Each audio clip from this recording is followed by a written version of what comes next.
Halo teman-teman semua, assalamualaikum warahmatullahi wabarakatuh. Kembali lagi berjumpa dengan saya Aldi Nur Prabowo, masih di channel yang sama, yaitu channel saya pribadi. Dalam video kali ini saya akan membahas mengenai beternak tanpa aman, tanpa ngarit. Teman-teman jangan sampai teman-teman tertipu dengan kata-kata beternak tanpa aman, tanpa ngarit. Yaitu kalau buat teman-teman yang memang produksi pakan, yang punya produksi konsentrat, memang itu bisa benar-benar berhasil teman-teman. Tetapi misal kita peternak pemula mau mencoba beternak tanpa angon dan tanpa ngarit, menurut saya itu adalah suatu hal yang sangat amat fatal buat peternak pemula.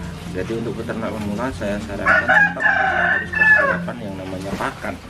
Pakannya bisa kita dapatkan dari lahan, yaitu rumput. Rumput itu kalau memang teman-teman itu pengen beternak tanpa ngarit setiap hari, ngaritnya cuma seminggu sekali, ya mungkin itu bisa teman-teman. Tapi kalau teman-teman mau beternak full tanpa angon, tanpa ngarit, saya rasa itu nggak mungkin ya. Jadi kesimpulannya, beternak tanpa angon, tanpa ngarit itu hal yang sangat fatal buat peternak pemula. Tetapi untuk peternak-peternak yang sudah mempunyai produksi pakan besar, itu saya mengaku kalah. Kalau peternak yang sudah mempunyai produksi pakan besar, dia tanpa angon, dia tanpa ngarit, saya rasa dia akan berhasil. Karena apa? Dia mempunyai keuntungan di sisi lain, yaitu dari penjualan pakan. Sebaliknya, ketika kita beternak dengan cara ngarit, tetapi kita sudah punya lahan sendiri, maka kita akan mendapatkan keuntungan jauh lebih tinggi teman-teman. Kenapa? Dengan 1000 meter persegi, ketika kita full odot atau full hijauan, full pakcong, ya rumput budidaya lah, rumput budidaya seperti pakcong, odot, umami, zanzibar, dan lain sebagainya, itu jika teman-teman menanam itu, teman-teman dapat keuntungan lebih dari 1000 meter persegi. Jika ternak teman-teman hanya 10 ekor, saya rasa teman-teman masih bisa menjual yang pertama, yaitu bibit dari rumput itu sendiri. Lalu yang kedua, teman-teman masih bisa menjual rumputnya itu sendiri teman-teman. Anggap saja per 1000 meter persegi itu, 1000 meter persegi itu kita hanya menggunakan 500 meter persegi untuk pakan. Maka yang 500 meter persegi kita dapat menggunakan rumput itu sebagai ladang usaha kita, yaitu kita dapat menggunakan untuk jualan rumput, jualan bibit rumput, dan lain sebagainya. Terbukti di 78 farm, terus kalau di Karanganyar sendiri itu ada beberapa tempat, yaitu di Sambirejo itu sudah ada yang menerapkan. Terus saya kemarin main di Kebak Kramat itu sudah ada yang menerapkan. Jadi untuk sistem peternakan itu menurut saya memang harus ngarit.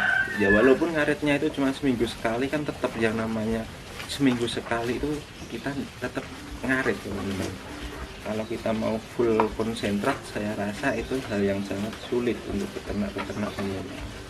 Jadi saran dari saya untuk peternak pemula, persiapkan lahan. Tetapi kalau memang tidak ada lahan, teman-teman buat yang mau beternak bisa menggunakan sistem tanpa aman tanpa ngaret, tetapi kos yang dikeluarkan itu terlalu tinggi. Dan usahakan HPP pakannya, harga produksi pokok pakannya itu yang seminimal mungkin teman-teman, tapi dengan kualitas yang sudah cukup bagus.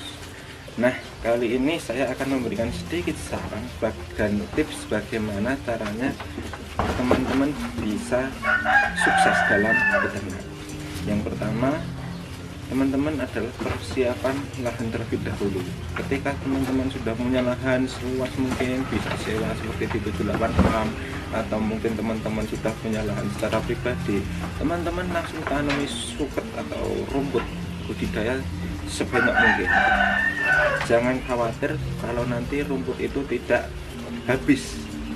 Nah, rumput itu bisa kita jual, itu adalah segi pendapatan kita.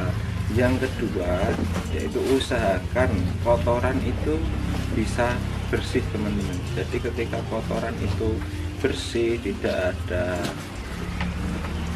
apa ya, resak itu resak itu jadi di kotoran kambing domba itu usahakan tidak ada rumput-rumput yang bersatuan terlalu banyak. Ya walaupun ada sedikit nggak masalah, itu nanti bisa kita olah, bisa kita jual sebagai pupuk organik teman-teman. Setelah kita jual jadi pupuk organik itu masih banyak lagi olahannya. Pupuk organik itu masih kita olah lagi, kita haluskan lagi, itu bisa kalau teman-teman ada waktu. Tapi kalau tidak ada waktu, langsung dijual pupuk mentah saja, pupuk mentah organik saja. Jadi itu nanti kita jual biar diolah yang pembelinya, atau mungkin pembeli langsung menggunakannya, ya itu tidak masalah, itu sudah di luar ranah kita. Yang penting kita prinsipnya hanya menjual kotorannya itu saja. Lalu yang kedua, teman-teman bisa menjual mungkin obat, mungkin pakan, mungkin peralatan, sesuatu yang berkaitan dengan kambing kita. Dan mungkin teman-teman kalau melakukan hal seperti itu bisa mendapatkan omset yang cukup lah, ya, walaupun belum banyak, tetapi kalau kita menerapkan dengan sistem itu, saya rasa teman-teman bisa mendapatkan omset yang cukup. Nah, selain di sisi 3 keuntungan tadi, mungkin masih banyak lagi keuntungan-keuntungan di sisi yang lain. Jadi itu tinggal kreativitas teman-teman, bagaimana caranya teman-teman itu bisa mendapatkan omset lebih di luar ternak itu sendiri. Karena kalau kita mengandalkan ternak, paling keuntungannya hanya berapa sih? Kita modal 1 ekor domba, semisal harga 1.500.000, kita jual harga 2 juta dan dalam jangka pemeliharaan 3 bulan. Itu kita butuh pakan 200.000 sampai 300.000. Jadi keuntungan kita hanya 200.000 sampai 300.000. Enggak seberapa. Kalau kapasitas kita kecil, maka keuntungan kita hanya sangat sedikit, teman-teman. Tapi kalau kapasitas kita besar seperti farm-farm yang sudah besar, memang mereka bisa mendapatkan keuntungan yang lebih. Selain itu, mereka juga mendapatkan keuntungan dari sisi yang lain karena mereka sudah punya brand tersendiri, merek farm tersendiri. Jadi mereka mau jual apapun itu, peternak-peternak di sekitar itu pasti mau dan pasti membutuhkan. Nah, mungkin beberapa hal, tips dan trik yang saya sajikan dalam video ini cukup itu dulu, teman-teman. Mungkin kalau teman-teman ada saran lagi, silahkan teman-teman berkomentar di kolom komentar. Dan jangan lupa teman-teman like, comment, share, dan subscribe channel Aldi Nur Prabowo.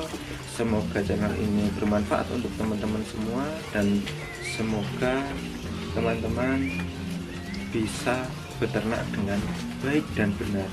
Beternak dengan baik dan benar itu bagaimana? Beternak yang baik dan benar itu jangan sampai teman-teman menjadi korban YouTube. Nah, karena saat ini banyak sukses beternak dengan cara seperti ini, sukses beternak dengan cara seperti ini, itu banyak sekali di YouTube. Nah, saya mohon teman-teman jangan sampai tergiur dengan hal-hal seperti itu. Teman-teman berkunjung kandang, dari kandang ke kandang, dari kandang ke kandang, teman-teman tanya, teman-teman berdiskusi dengan peternak-peternak yang sudah menjalankan usaha ternak. sehingga teman-teman tidak akan merasakan kerugian. Ya walaupun ada sedikit kerugian, tapi setidaknya ketika kita belajar persen to persen dari orang ke orang, itu teman-teman bisa bisa bertanya apa kekurangannya, dari mana keuntungannya, di mana target pemasarannya, dan lain sebagainya. Teman-teman bisa tahu. Cukup sekian video ini, terima kasih. Saya akhiri, wassalamualaikum warahmatullahi wabarakatuh.